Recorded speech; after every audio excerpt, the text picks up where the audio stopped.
Dans une déclaration rendue publique à l'issue de leur réunion organisée ce mercredi 24 juin à Kinshasa, les leaders de l'ASBEL, dynamique de la jeunesse de l'espace Grand Bandundu, appellent leurs membres en colère et dont les esprits sont déjà surchauffés suite aux actes de vandalisme dont sont victimes certains de leurs leaders politiques de la part de certains motocyclistes communément appelés Wewa, à l'apaisement, à la paix, à l'unité et à la cohésion nationale. Nous, jeunesse de la province du Grand Bandundu, dénonçons avec force l'agression de la résidence de notre grand leader, l'honorable Aubin Minaku Njalanjoko, ainsi que André Kimbuta, par le Wewa militant bien identifié de l'IDPS, qui répondait à l'appel lancé par leur secrétaire général contre notre élu du Diofa, qui, dans ses attributions,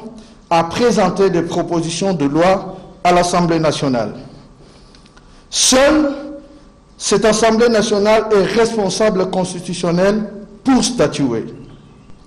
En ce moment où le chef de l'État nous appelle et nous interpelle à une cohésion nationale, nous, jeunesse du Grand Bandundu, constatons avec regret le sabotage de cette interpellation. À ce sujet, nous, jeunesse de la province du Grand Bandundu, Kwango, Kwilu, Maindombe et Kinshasa, mettons en garde cette milice qui cherche à installer le désordre à Kinshasa par ses comportements agressifs que toute la population de Kinshasa déplore. Nous interpellons les autorités nationales et provinciales de prendre en urgence des mesures pour mettre fin à ces comportements dangereux. La jeunesse du Grand Bandundu exhorte sa population présente à Kinshasa et ailleurs au calme et à éviter de tomber dans les provocations. Mon invité de ce samedi 27 juin 2020 de 14h à 16h dans votre émission Rendez-vous des Patriotes n'est pas des moindres car il s'agit de M. Chims, le président de l'UDPS Île-de-France. Président, il y a UDPS, il y a Île-de-France, à cause de invité Nanga samedi Oyo. Na émission Nabino Rendez-vous des Patriotes de 14h à 16h. Ezali, président, il y a UDPS Île-de-France, M. Chims. Bon, bana mboka, bana Congo, ezanga babino, Chim, na kata Paris. Pour la Koyib Sabino qui est dans Mokolo Aposo, Tozala Bongo en direct avec César Ngadi, Cléboa. Invité Nangaï à samedi 27 Oyo, Nayebi ke bozali ko zelaye parce que makambo zali ko leka et belé na mboka na biso na côté à parti il y a président de la République UDPS na côté il y a politique en mboka Oyo Bomonique donc Kabund balongola qui est na assemblée en tant que première vice-président et puis makambo et belé ezali ko leka na mboka na biso. Vraiment invité Nangaï Oyo Azali présent, il y a IDPS Île-de-France, Azali mieux placé pour répondre à la question Nabino Nyosotu. On a collabé la Makambamboka, donc l'actualité et avec beaucoup de précision. Dans ma proposition surtout, merci beaucoup au Razana Mituna à Bomba pour nous proposer en live dans Mokolo Ango. Merci beaucoup. Bozelate mutu abete la bino lisolo ya émission Oyo donc ba question na bino nyo surtout bozali na yango bo poser yango donc en direct na yé moko présent il y a UDPS Île-de-France monsieur Chims a ko répondre bino sans en esquiver aucune. Notre pays, la République démocratique du Congo, va totaliser 60 ans d'indépendance.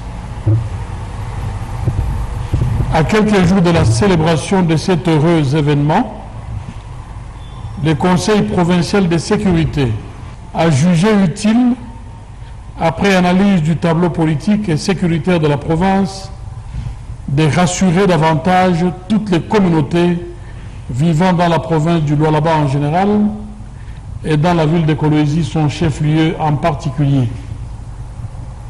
En effet, certains de nos compatriotes, animés d'esprit de destruction, ont choisi d'inonder les réseaux avec des messages fallacieux et autres déclarations tendancieuses avec pour seul objectif la création et la multiplication des foyers de tension.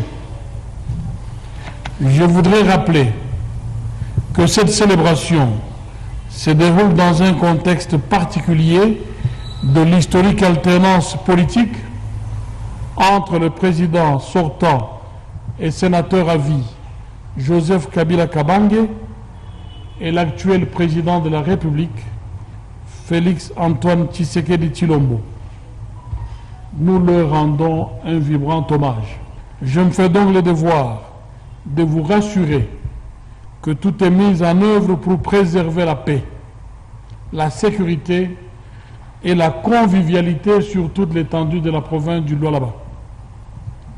Sur le plan politique, nous nous félicitons du calme, du respect de l'autorité de l'État et de l'observance des mesures édictées par l'ordonnance du président de la République décrétant l'état d'urgence sanitaire.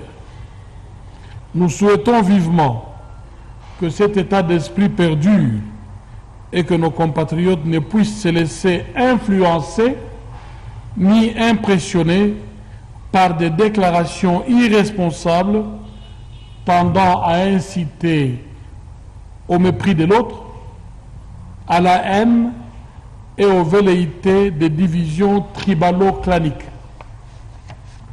Nous sommes un même peuple. Nous devrions nous sentir davantage rapprochés par le sang de nos héros et autres martyrs de se l'indépendance. réunir physiquement, coronavirus oblige, le ministre d'État congolais en charge de la coopération internationale, intégration régionale et francophonie se sont donné rendez-vous par vidéoconférence pour examiner en urgence les questions cruciales qui touchent la sous-région, notamment la maîtrise de la propagation du coronavirus. Plusieurs heures d'intenses discussions de ce télétravail qui a permis à Maître Pépin Guillaume Anjolo, qui avait à ses côtés le vice-ministre de la Santé, de partager l'expérience de la gestion de cette pandémie dans son pays. La bonne nouvelle de cette conférence en ligne est que tous les pays membres de la SADC viennent enfin d'obtenir la dérogation particulière de pouvoir désormais s'approvisionner en matériel nécessaire pour lutter contre le Covid-19 à partir de l'Inde, qui avait pourtant stoppé tout échange commercial pendant cette période de crise sanitaire.